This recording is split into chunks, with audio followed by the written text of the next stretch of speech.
Chapter 1. The Night That Changed Everything. The rain washed over the city in shimmering waves as Lena hurried home after another long shift at the cafe. She was tired, soaked, and longing for the quiet of her small apartment above the bakery. The streets were almost empty, except for the soft echo of footsteps behind her. Uneven, hesitant, as if the person didn't quite know where they were going. She turned only when the feeling pressed so strongly against her spine that she couldn't ignore it any longer. Under the weak glow of a street lamp stood a man in a drenched suit, his dark hair dripping, his jacket clinging to his shoulders. His tie hung loose, as though he had pulled it off in frustration. But what truly struck her wasn't his expensive clothing or the way he looked out of place on this worn-out street. It was his eyes, filled with fear, exhaustion, and a deep, aching loneliness that made her heart twist unexpectedly. He tried to speak, but the words trembled out as little more than a whisper. Lena sensed no threat, only a man who seemed moments away from collapsing, under the weight of something invisible. Guided by instinct more than logic, she stepped closer and helped him under the awning of a closed flower shop. Up close he looked even more fragile, as if the rain had washed away whatever strength he had left. His hands shook from the cold. His breath came in uneven bursts. He looked like someone who had spent a lifetime holding himself together and had finally run out of energy. "Come with me," she said softly, surprising even herself. She led him to her apartment. Warm, small, cluttered in the most comforting way. Soft lights, a worn couch, the faint scent of jasmine tea. He stepped inside slowly, as though crossing a threshold into a world he had long forgotten existed. His expression softened, almost painfully, when his gaze landed on her books piled in the corner, the blanket draped over the chair, the little pieces of a simple life. Lena handed him a towel and a steaming mug. He accepted them with a quiet nod, still catching his breath. Only after a few moments, when the room settled into gentle silence, did she finally ask the question waiting inside her, "What's your name?" He hesitated, not out of distrust, but as if choosing carefully which part of himself he dared to reveal.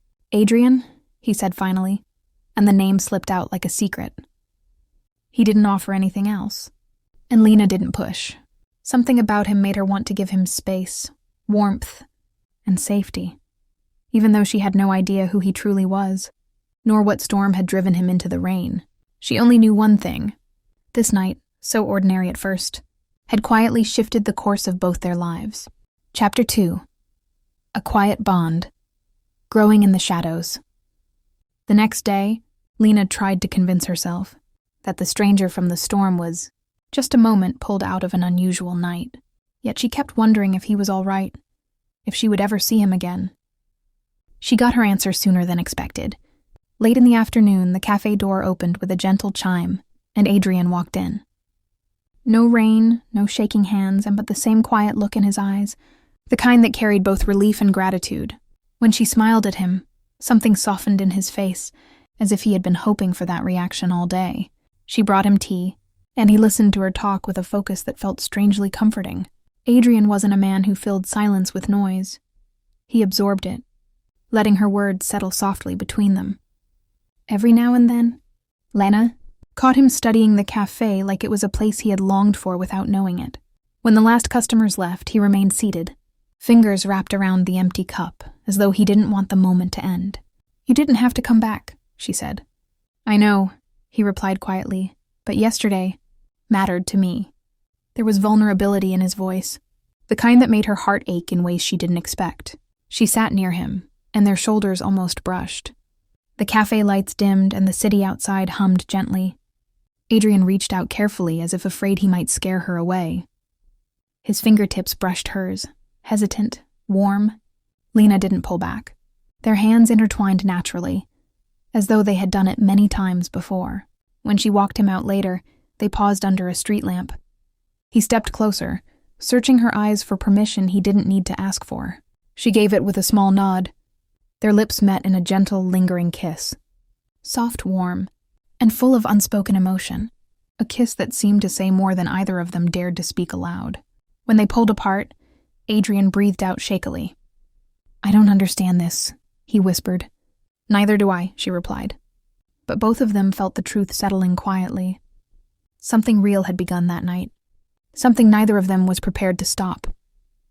Chapter 3. The Truth in the Shadows. The following days felt quietly magical to Lena. She and Adrian fell into an easy rhythm, morning smiles at the cafe, soft conversations that stretched past closing time, gentle kisses shared under warm street lamps. Yet beneath his tenderness, she sensed something he kept hidden, a truth sitting behind his eyes waiting to break free. She didn't press him. Some truths needed their own moment, but this one chose its own. On her way to work, Lena stopped at a newsstand. She scanned the headlines, absent-mindedly, until one photograph froze her in place. Adrian, but not the fragile man she had found in the rain, or the quiet presence who held her hand like it meant something precious. This Adrian stood under flashing lights in a flawless suit, surrounded by security. His posture held the confidence of someone raised in privilege. And beneath the photo was a name she knew well. Adrian Moritz, heir to one of the most powerful families in the country. Her heart tightened painfully. The man she had trusted, kissed, let into her home, had never told her who he truly was.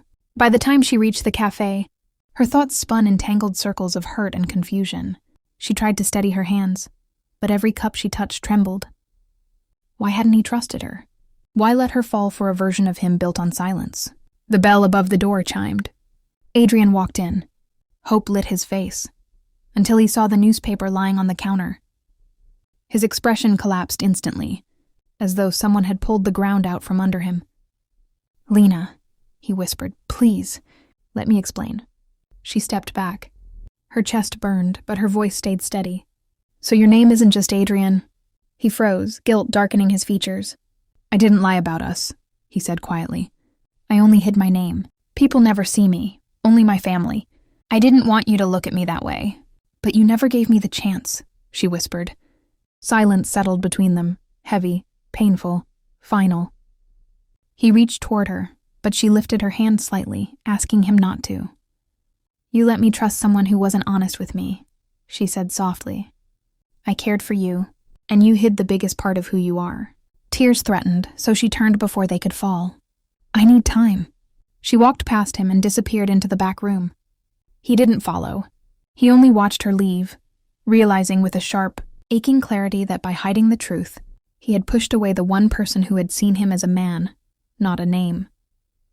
Chapter 4. The Distance Between Them. The day after their confrontation felt strangely hollow to Lena. She moved through the cafe in silence, her hands working automatically while her thoughts kept circling the same truth. He had cared, but he hadn't trusted her, and that wound sat deeper than she expected. Outside, clouds gathered in thick gray layers. Lena wiped the counter slowly, trying to calm the tightness in her chest. She didn't want anger or tears. She wanted to understand why his silence hurt so much. Across the city, Adrian walked without destination. He ignored calls, avoided the places he was expected to be. None of it mattered now. The only thing he feared losing was Lena, and that fear held him like a storm. As evening came, he found himself standing across the street from the cafe. Through the window, he saw her moving quietly, her shoulders tense. The sight hit him with sharp guilt. His silence had placed that weight on her. He finally gathered the courage to go inside. Lena stiffened when she saw him. The space between them felt fragile, as if one wrong word could break everything left. "We should talk," he said softly. She hesitated, then nodded. Outside, the wind carried the scent of rain as they faced each other beneath the dim streetlight. "I never meant to hurt you," Adrian began. "I hid my name because my life has never belonged to me. With you, I felt free. I was afraid that if you knew who I was, that freedom would vanish." Lena looked down. "It's not your name," she whispered. "It's that you didn't trust me enough to tell me." Adrian's voice faltered. "I was afraid of losing you, more than anything." A long silence settled between them, gentle but heavy with everything unsaid. Lena finally lifted her gaze. "A relationship with half-truths can't survive," she said quietly. Adrian took a slow step closer, careful not to touch her. "Tell me how to fix this," he whispered. "And I will." She breathed out shakily. "I don't want promises. I want honesty. I can give you that. And time," she added softly. He nodded, accepting the weight of her words. "Then time is yours." They didn't move closer. They didn't walk away. They simply stood together, two hearts bruised but still reaching. The distance remained, but for the first time, it didn't feel impossible to cross. Chapter 5. Love That Stayed. The days that followed moved gently, slower than before. Lena and Adrian didn't slip back into their old rhythm, but they didn't drift apart either. Instead, they stood in that fragile space between hurt and healing. Lena needed time to trust. Adrian needed patience to show he deserved it. He visited the cafe often, not to push or explain again, but simply to be near her. Sometimes he sat by the window in silence, sipping tea. Other times they shared a small smile, soft, cautious, but real. The distance between them began to feel less like a wall and more like a bridge, slowly being rebuilt. One warm evening, Adrian walked Lena home. They moved quietly through the city, side by side, letting the calm settle in. When they reached her building, she didn't go inside. Instead, she looked up at their rooftop, the place where truth had once broken them, and where healing had first begun. "Come with me," she said softly. They climbed the stairs. At the top, the city stretched beneath them, glowing with golden lights. Adrian stood a little behind her, unsure if he should come closer. Unsure if he had earned that closeness back. Lena turned to him at last. "I've been thinking," she said, "about trust and fear and how easily we can hurt the people we care about." Adrian waited, breath tight. "You hurt me," she continued, "but I also see the way you're trying. And that matters." Relief flickered through his eyes, quiet but unmistakable. "I want to be honest with you," he whispered. "Not because I have to, but because you make me want to be." She stepped toward him, slowly, choosing each movement. "I don't need perfection," she said. "I just want you to stay." Adrian moved closer, his voice barely a breath. "I'm here. As long as you'll have me." Lena touched his cheek gently, and he closed his eyes as if that single touch steadied his whole world. She leaned in and their lips met in a soft, steady kiss, warm, forgiving, and full of promise. A kiss that felt like choosing each other again. When they parted, she rested her forehead against his. "Let's go slow," she whispered. "Any pace you choose," he answered. Under the soft glow of the city, with the night breeze carrying away the last of their doubts, they stood together, not perfect, but real. A love rebuilt, a love honest, a love that money could never buy.